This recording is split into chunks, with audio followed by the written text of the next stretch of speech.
ख़बर हमारे सामने आई तलत हुसैन साहब के इंतकाल से मुतालिक, और 80 इयर्स उनकी एज, और ये उम्र पाने वाले जो इंतहाई अहम हमारे लेजेंड हैं। उन्होंने ड्रामास, फिल्म्स, रेडियो और उसके अलावा थिएटर के भी मारूफ वो जो ड्रामास वगैरह उनमें काम किया। अवार्ड याफ्ता सीनियर अदाकार तलत हुसैन साहब कराची में कल वफ़ात पा गए, और उन्हें डिमेंशिया का वैसे मर्ज जो है वो लाहक था। 1940 में दिल्ली में पैदा हुए थे, और 70 की दिहाई में उनकी अदाकारी को बहुत पजीराई मिली। और याद रखें, वैसे ये वो वाला दौर है जहाँ पे एक्चुअली कंटेंट क्रिएशन हुआ करती थी, जहाँ पे असल में ख़ुद को मनवाना एक बड़ा कारनामा होता था, और असल में अगर कोई अपने आप को मनवा जाता है तो वाकई वो मानने के काबिल शख्सियत थी। आजकल के दौर में तो सिर्फ एक रील आप पोस्ट करते हैं, आप मशहूर हो जाते हैं, या आपको आप बहुत सारे फॉलोअर्स मिल जाते हैं, लेकिन ये वो शख्सियात है जिन्होंने अपना लोहा वाकई इंडस्ट्री में, या थिएटर हो या कोई सा भी शोबा, उसमें अपने आप को मनवाया, और फिर कामयाबियों के जो आप कह सकते हैं क्रेडिट है वो समेटा है। उनके मुख्तलिफ ड्रामास की अगर बात की जाए तो परछाइयाँ, हवाएं, कशकोल और तारिक बिन ज़ियाद बहुत मशहूर हुए, और इनका जो 2021 में सितारा इम्तियाज़ और 1982 में हुकूमत पाकिस्तान ने उनको प्राइड ऑफ परफॉर्मेंस अवार्ड से भी नवाजा था। और जिन दिनों वैसे ये पॉपुलर थे, इनकी शोहरत उरूज पर थी। इन दिनों अदाकार बहुत कम पढ़े लिखा करते थे, पढ़े हुआ करते थे। मैंने पहले भी जिक्र किया कि वो वक्त था जब असल में ख़ुद को मनवाना एक बड़ी बात थी। तलत हुसैन साहब अदाकारी के अलावा अदब और फिर फ़लसफ़े की अगर बात की जाए, और इसके अलावा मुसव्वरे की बात की जाए, सियासत की बात की जाए, इन तमाम तर मौज़ूआत पर घंटों अगर आप उनसे बातें करते हैं तो आप उनसे बातें कर सकते थे। और उन्हें इसके अलावा उर्दू और अंग्रेज़ी अदब से भी गहरा लगाव था। जब अदब की बात आती है तो बहुत कम शख्सियात होती हैं जो आप कह सकते हैं कि इनका अदब से लगाव है या गहरा ताल्लुक़ है। अंग्रेज़ी और उर्दू अदब तो वैसे भी पाकिस्तान में रहने वाली शख्सियात के लिए एक अच्छा कॉन्सेप्ट है, और जिसको ये ज़ौक़ हो या पढ़ने का शौक़ हो, ये शख्सियात बहुत कम होती हैं। एक पैकेज उनके लिए हमने तैयार किया है आप सबको दिखाने के लिए, मिलके देखते हैं जी। तो ये खुसूसी पैकेज आपने देखा। इस वक्त हमें ज्वाइन कर रहे हैं खालिद अनम साहब, पाकिस्तान की ड्रामा और फिल्म इंडस्ट्री का एक बहुत बड़ा नाम है। खालिद साहब, अस्सलाम वालेकुम एंड गुड मॉर्निंग। जी अस्सलाम वालेकुम, गुड मॉर्निंग। सबसे पहले तो हम सबको, तमाम तर पाकिस्तानियों को इंतहाई अफसोस है उनकी तलत हुसैन साहब की वफ़ात के बाद।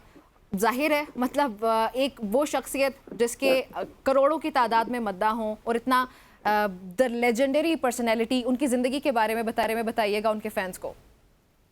देखिए, ये तो एक हकीकत है कि जो आया है उसको जाना तो है, लेकिन कुछ ऐसे लोग होते हैं कि वो जाके भी नहीं जाते, वो हमसे नजरों से दूर जरूर हो जाते हैं, लेकिन उनके काम का इस कदर एक, जिसे कहते हैं ना कि कोई गरा होता है, इतना बड़ा पहाड़ होता है उनके काम का, कि वो आप दुनिया के किसी कोने में भी चले जाइए, उनके काम से आप दूर नहीं रह सकते।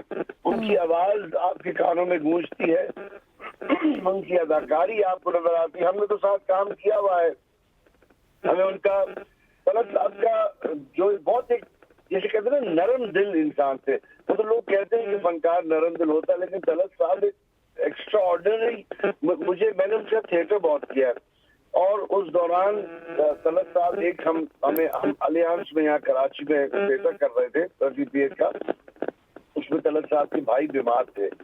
तो मुझे याद है कि तलत साहब को मैंने इस कदर परेशान और कंसर्न देखा था भाई की वजह से। रिहर्सल खत्म करके, ड्रामा खत्म करके मुझे कहते थे मेरे साथ आओ, और वहाँ अस्पताल में उनके भाई एडमिटेड थे। तो वो जो मैंने उनकी पहलू, उनका एक मुशफ़िकाना भाई के लिए, हम सबसे भाइयों की तरह ही पेश आते थे। बिल्कुल। अच्छा खालिद साहब, आप हमारे साथ ही अभी हमें ज्वाइन कर रही हैं जी बुशरा अंसारी साहिबा भी। बुशरा साहिबा, अस्सलाम वालेकुम, गुड मॉर्निंग, कैसी हैं आप? वालेकुम सलाम, गुड मॉर्निंग। बस कैसे हैं, उदास हैं हम सब उदास हैं, इसमें कोई शक नहीं है। मैं आपसे यही पूछने लगी थी, आप अपने एक्सपीरियंसेस शेयर कीजिएगा उनके साथ, उनके नाज़रीन के लिए बताएं, हमारे नाज़रीन को, कि वो किस तरह की पर्सनैलिटी थी।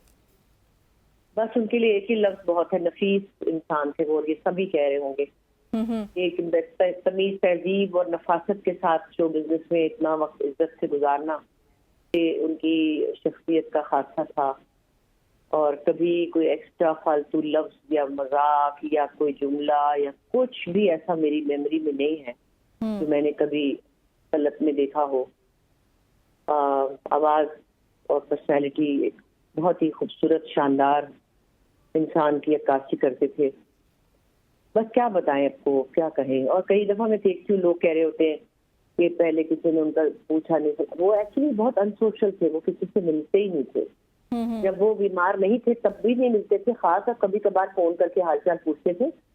वो पार्टी टाइप पर्सन नहीं थे कि वो खानों पे जा रहे हैं, दावतों पे आ रहे हैं या उनको बुला रहे हैं। तो बहुत ही अपनी कैलकुलेटेड सी, लिमिटेड सी लाइफ गुजारते थे। काम या किताबें पढ़ते रहते थे या फैमिली के साथ थे। तो हमें मिलने का मौका कम मिलता था, जब भी मिलता था बहुत प्यारा होता था वो। लेकिन हम पिछले दिनों जाने की कोशिश भी कर रहे थे, लेकिन अब उनकी सेहत ऐसी नहीं थी कि वो लोगों से मिल सकते। और इसका बहुत अफसोस है कि हमने वेट कर दी। पूछा बहुत हमने रक्षंदा से। उन्होंने कहा कि अभी मैं आपको नहीं बता सकती। बेचारी भी लोगों को अटेंड कर करके, और उनकी जाहिर है तीमारदारी करना एक बहुत बड़ा काम है। बिल्कुल बिल्कुल। जबकि वो भूल चुके थे, उनकी मेमोरी भी चली गई थी। उन्हें क्या पता चलता। वो तो मैं और समीना अहमद बहुत कोशिश कर रहे थे कि हम अपने दिल को तसल्ली देने को। आखिरी मुलाकात ही समझ के जा रहे थे हम, लेकिन हम नहीं मिल सके। और बस वहाँ मिलेंगे, अब क्या करें। अच्छा बुशरा साहब, एक और सवाल जो मैं पूछना चाह रही हूँ वो ये कि मैंने अभी बात की कि ये जो लेजेंडरी पर्सनैलिटीज, इनको हम लेजेंड वैसे नहीं कहते, इन्होंने अपना नाम का लोहा मनवाया, अपने काम के साथ मनवाया। आजकल के दौर में अगर देखा जाए तो कोई भी एक रील बना के वायरल हो जाता है, फेमस हो जाता है। बैक देन फेमस होना या अपने काम के थ्रू अपना लोहा मनवाना कोई आसान बात नहीं थी। आने वाले किसी भी ट्रेंड को रिजेक्ट नहीं करती। जो जमाना इन बच्चों को मिला है वो उस जमाने के हिसाब से चल रहे हैं। अब ये बड़ी आमियाना सी बात है कि वो जमाना अच्छा था और ये जमाना खराब है, ऐसा नहीं होता। बिल्कुल जिंदगी में तब्दीलियां आती हैं। हमसे पहले लोग हमसे भी ज्यादा एक और तरह का वक्त देख रहे थे, ज्यादा सादगी थी। वो बहुत अच्छा वक्त था, शायद वो हमारे लिए बहुत स्लो था। अब हम और ये नाम खुदा ना ख्वास्ता हमारे दरमियान से जब जाते हैं तो शायद हमारी इंडस्ट्री को कहीं ना कहीं बहुत नुकसान होगा। खालिद साहब, आपकी तरफ आऊंगी। तलत हुसैन साहब के साथ आपने काम किया और उनके काम का हर शख्स जिसने भी उनके साथ काम किया वो मोतरफ है। उनके फैंस फॉलोअर्स उनके काम के मोतरफ हैं, हम सब मोतरफ हैं। आप ये जानते होंगे ओबियसली कि उनकी वर्क लाइफ और पर्सनल लाइफ ये कैसे मुख्तलिफ थी। लाइन ड्रॉप हो गई है। बुशरा साहिबा, आपसे भी मैं यही सवाल पूछूंगी। मैंने आपसे कहा ना कि वो बहुत अनसोशल थे। वो मिल ज्यादा घूमने फिरने के और दोस्तीबाजी के शौकीन नहीं थे। बहुत लिमिटेड थी उनकी अपनी डिसिप्लिन सी लाइफ थी। मर्दों बेजार नहीं थे, लेकिन वो जितना देते थे तो वो बहुत ही कैलकुलेटेड थे, एक इंसान थे वो।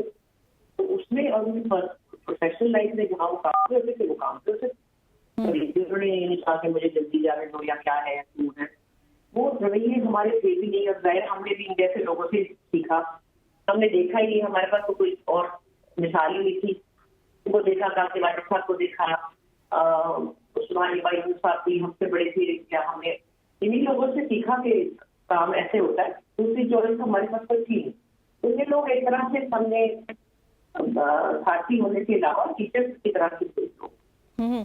अच्छा बुशरा साहिबा, तलत हुसैन जैसी शख्सियात पाकिस्तान की तारीख में आती रहीं, लेकिन मुझे ये पर्सनली लगता है कि शायद हम लोग उनको इस तरह से वैल्यू नहीं करते जितना हमें करना चाहिए। आजकल की अगर यंगस्टर्स की मैं बात करूं, यूथ हमारी जो है वो इस तरह सबक हासिल नहीं करते अपने लेजेंड से, लिविंग लेजेंड से जिस तरह करना चाहिए।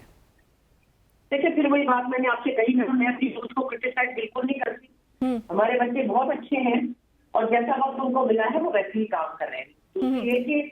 ये बहुत आमियाना सा सवाल होता है कि कदर नहीं करते। नहीं, उनकी बहुत इज्जत कदर थी, मेरी बहुत इज्जत कदर करते, बहरोज की करते, जावेद की करते।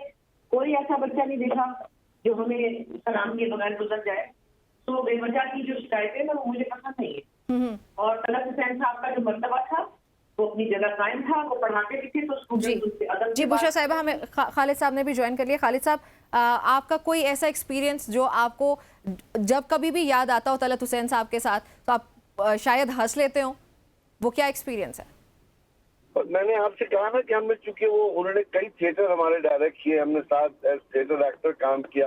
टेलीविजन पे शायद इतना ना किया उनके साथ। हाँ, उन्होंने एक पहला जो उनका एज अ डायरेक्टर डेब्यू था टेलीविजन का, वो उनमें उनकी बेटी भी थी, मैं भी थी। अदनान सिद्दीकी का शायद पहला ड्रामा था, साजिद हसन थे, मदीना थी।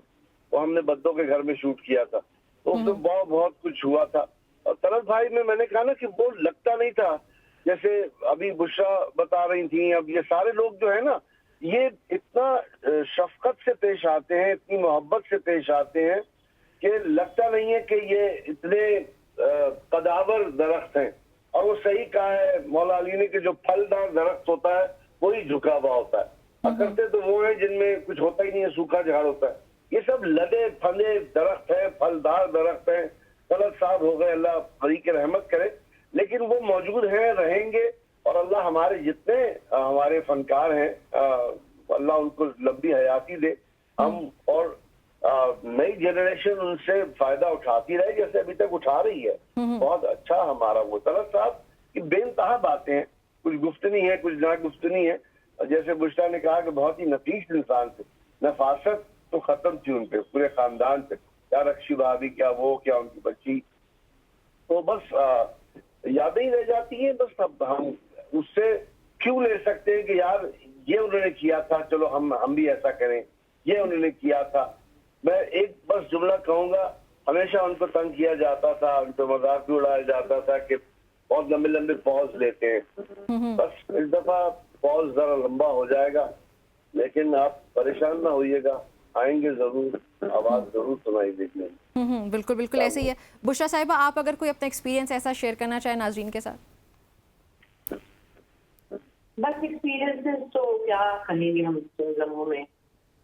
बहुत खुशकिस्मती है कि ऐसे लोगों के साथ काम करने का मौका मिले, और मुझे भी तलत के साथ काम करने का मौका मिला। और जब फनी रोल करते थे तो आप हैरान हो जाते हैं कि मतलब वरना बड़े सीरियस आदमी है, मगर वो मिजाइया किरदार भी इतना अच्छा अदा करते थे कि आपको लगता ही था कि ये वो तलत हुसैन साहब से बहुत ही सीरियस इंसान है।